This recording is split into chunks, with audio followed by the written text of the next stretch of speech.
A couple of different ways to calculate the loading rate, and we're going to be using an example example data from a vertical force trace. As you can see, I've plotted it here on the right hand side of the screen, and this is the vertical force trace for the first landing of the drop jump.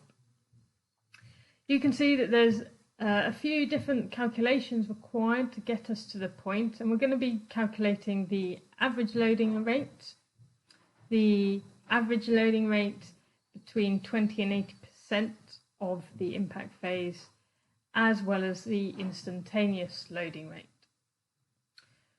So I'll flip over to our calculations page. First thing I'm going to do is actually calculate the body weight, because often you'll see that loading rate and many of our force variables are presented in body weight rather than newtons. This allows us to help compare across individuals easily. Then we're going to pick out the impact peak.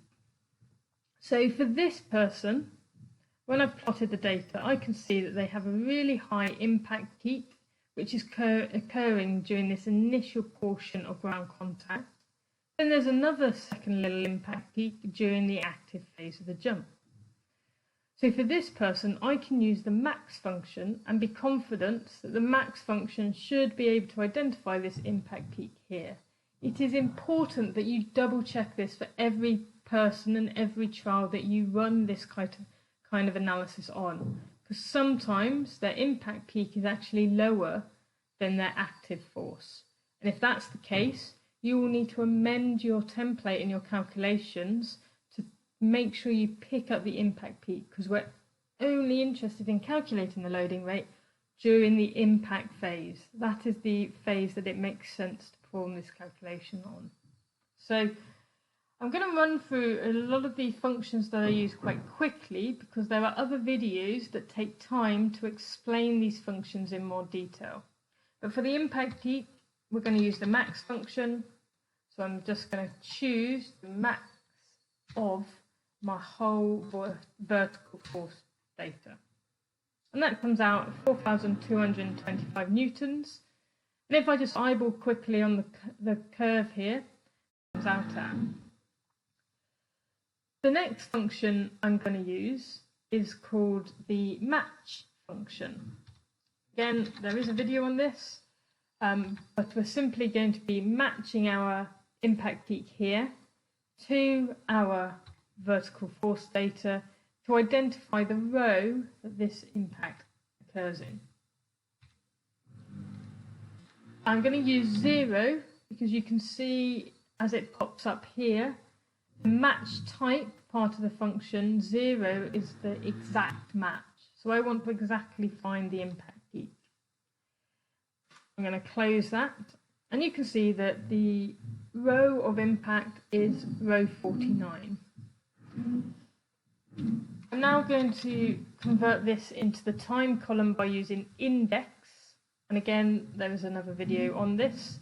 So the index function is asking for an array, and I'm going to use the time column for the array, and then a row number, and I'm going to use this row number I've just calculated.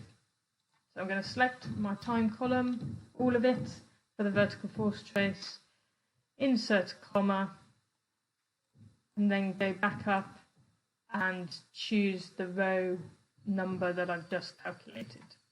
And close the bracket. Now that we have time of impact peak as well as impact peak, we can calculate the simplest way of doing loading rate, which is by using a formula for the average loading rate. So this is simply a division of the impact peak by the time of impact peak. So this has given us 86,224 newtons per second, but I want to convert that into body weight. So I'm going to actually go back into my formula, and I'm going to divide the impact peak by my body weight value. I'm going to put those in brackets and then divide it by time. So it gives me 88.5 body weights per second. What this calculation is doing is giving us a very kind of crude measure of loading rate. I'm going to just insert a line to show you what it's doing. It's going from our point of contact here up to our impact peak here. So if I just change that so you can actually see it a bit more, put it in red, for example, I'll just... So that calculation is giving us the gradient of this line here. Now you can see it doesn't strictly follow the actual force trace, but it gives us a good kind of estimate of the loading rate that's going on. That's the average loading rate of the whole impact phase. But what I'm going to talk through now is how to do the average loading rate during the 20 to 80% of the impact phase. So we're in essence kind of shortening this line to the force data that is occurring during the most linear portion of our force curve. And you'll read in a lot of research, this is a common way of selecting the data, is to get rid of the initial portion of impact phase and the initial portion and the end portion, of the impact peak, because that's where we can see slight deviations from a linear gradient going on. So we're going to go through several steps to help calculate, again, the average loading rate, and then I'm going to talk through what the instantaneous loading rate is. So to calculate the row number for our 20%, all I'm going to simply do is times my impact peak row by 0.2. So that's 20%. You can see it gives me a value of 9.8. Now obviously I can't pick a row number of 9.8, so I'm going to use the round function, which will round my calculation and the number it gives me to 0 decimal places. So I don't want any decimal places, so I'm going to put a 0 there in that function. And you can see it's now rounded what was 9.8 to 10, so that's the row number I need. Now I'm going to do exactly the same for my 80% row. So I'm going to times my row of impact peak by 0.8, so it'll give me 80% of that. And I'm going to round it to 0 decimal places, and that gives me the row 39.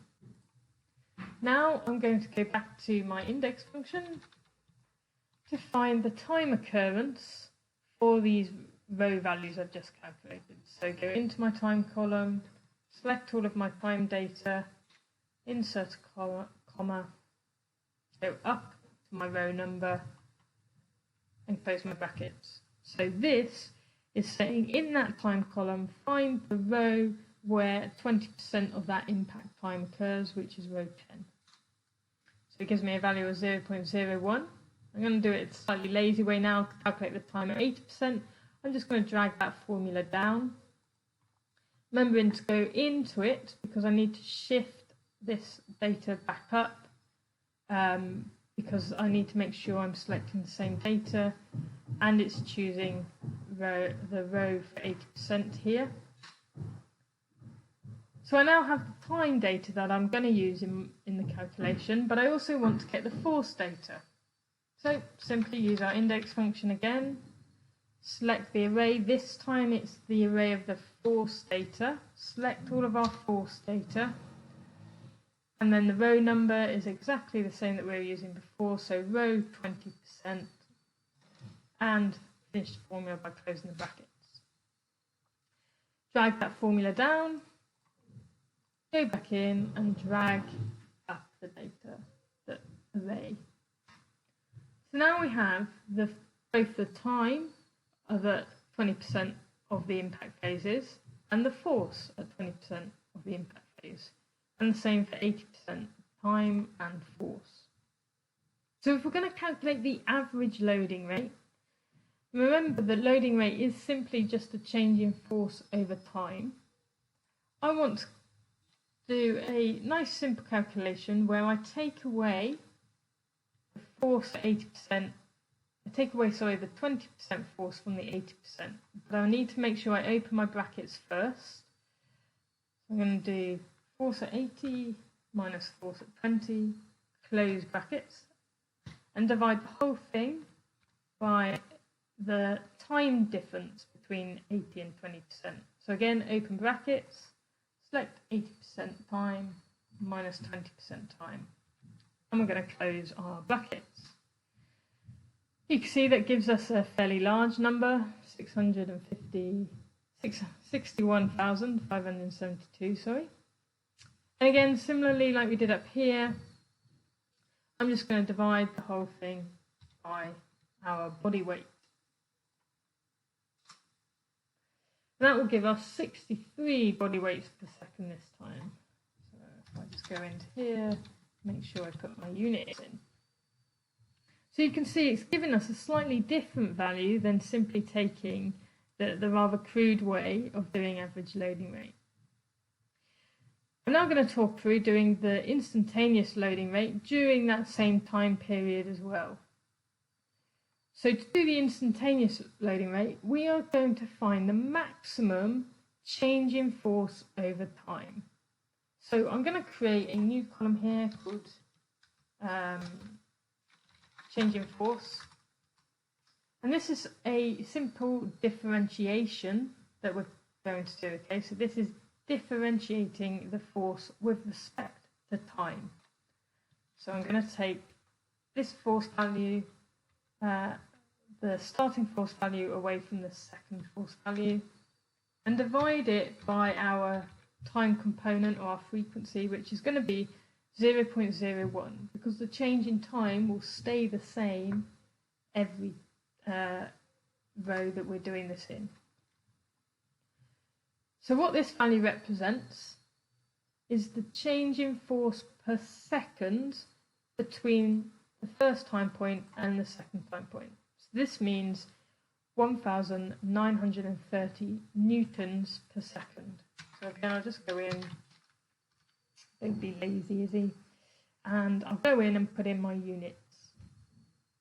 And now we can simply just drag that formula down for the whole of our data set. And you can see it does start giving us relatively large values that come out of it. We then want to find the maximum value, but only during 20 to 80%. Now, I suggest that if you want to make this as a template, you could look into making this formula a little bit fancier than I'm about to do. Because I'm simply just going to find the max value between time point 001, and 0.003, which is my time 80%. 39. So there we go. So I'm just going to select, find me the max value within this data here.